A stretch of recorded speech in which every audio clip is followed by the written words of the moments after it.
एक बार गौतम बुद्ध अपने शिष्यों को उपदेश दे रहे थे। उपदेश खत्म होने के बाद एक शिष्य खड़ा हुआ और गौतम बुद्ध से बोला, भंते, मनुष्य का मन कभी संतुष्ट क्यों नहीं होता? मनुष्य के पास सब कुछ होने के बाद भी लोगों का मन क्यों भटक रहा है? गौतम बुद्ध मुस्कुराते हुए बोले, वत्स, मैं तुम्हें एक बार की घटना सुनाता हूँ। एक बार एक राजा के महल पर बहुत भीड़ लगी हुई थी। भीड़ बढ़ती ही जा रही थी। हर कोई महल की तरफ जा रहा था। हुआ यूं था कि उस दिन सुबह राजा के पास एक बौद्ध भिक्षु आए थे और उस बौद्ध भिक्षु ने राजा से कहा कि क्या उसे भिक्षा में कुछ कीमती चीज मिल सकती है। राजा ने भी कह दिया कि कोई कमी नहीं है, जो चाहो मांग लो। लेकिन भिक्षु ने एक बड़ी अजीब शर्त रख दी। उसने कहा कि वह भिक्षा तभी लेता है जब उसे यह आश्वासन मिल जाए कि उसका भिक्षापात्र पूरा भर दिया जाएगा। भिक्षु ने यह भी कह दिया कि मैं अधूरा भिक्षापात्र लेकर नहीं जाऊंगा, अगर यह वचन दोगे तो ही भिक्षा लूंगा। राजा हंसा और उसने कहा, तुमने मुझे क्या समझ रखा है? क्या मैं एक भिक्षु का भिक्षापात्र भी नहीं भर सकूंगा? और राजा ने शर्त मान ली। भिक्षु भी हंसा और उसने कहा, महाराज, एक बार फिर सोच लो, क्योंकि न मालूम कितने लोगों ने ये शर्त स्वीकार की है और वे इसे पूरा नहीं कर पाए। राजा ने मुस्कुराते हुए अपने वजीर को कहा कि जाओ, अनाज के दानों से नहीं बल्कि हीरे मोतियों से इस भिक्षु के भिक्षापात्र को भर दो।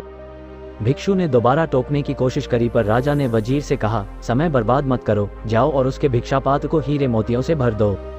वजीर बहुत से हीरे मोती लेकर आया और उस भिक्षु के भिक्षापात्र में डाल दिए। भिक्षापात्र में डालते ही वो हीरे मोती कहीं खो गए और भिक्षापात्र खाली का खाली रहा। सुबह से दोपहर हो गई, लेकिन वो भिक्षापात्र खाली का खाली ही रहा। राजा को समझ नहीं आ रहा था कि आखिर यह कैसा भिक्षापात्र है जो भर ही नहीं रहा है। दोपहर से शाम हो गई, लेकिन वो भिक्षापात्र अभी भी खाली था। आखिर में राजा भिक्षु के पैरों पर गिर पड़ा और माफी मांगने लगा। राजा ने कहा, मैं माफी मांगता हूँ, बस आप इतना बता दें कि यह भिक्षापात्र क्या है? क्या इसमें किसी तरह का जादू है या कोई और रहस्य? उस बौद्ध भिक्षु ने बताया, ये ना तो कोई जादू है और ना कोई रहस्य। एक बार मैं शमशान घाट से गुजर रहा था तो मुझे वहाँ एक आदमी की खोपड़ी पड़ी मिली और उससे मैंने ये भिक्षापात्र बना लिया और मैं खुद ही हैरान हूँ, इंसानी मन से बनी ये खोपड़ी कभी भरती ही नहीं। गौतम बुद्ध अपनी कहानी को विराम देते हुए बोले, आप अपने मन और शरीर की इच्छाओं को कभी पूरा नहीं कर पाएंगे। यदि आपको महानता हासिल करनी है तो शरीर और मन के इस चक्र को तोड़कर इससे ऊपर उठना होगा। हमारा मन लालच से भरा होता है, इसे कभी नहीं भरा जा सकता। लोग सिर्फ इस भ्रम में जीते हैं कि शायद कल मेरा मन भर जाएगा, लेकिन ईश्वर ने मन को बनाया ही इस तरह है कि उसे कभी भरा ही नहीं जा सकता। हमारा मन हमें हमेशा किसी न किसी लालच में फंसाए रखता है और हमें हमारे लक्ष्य से दूर कर देता है।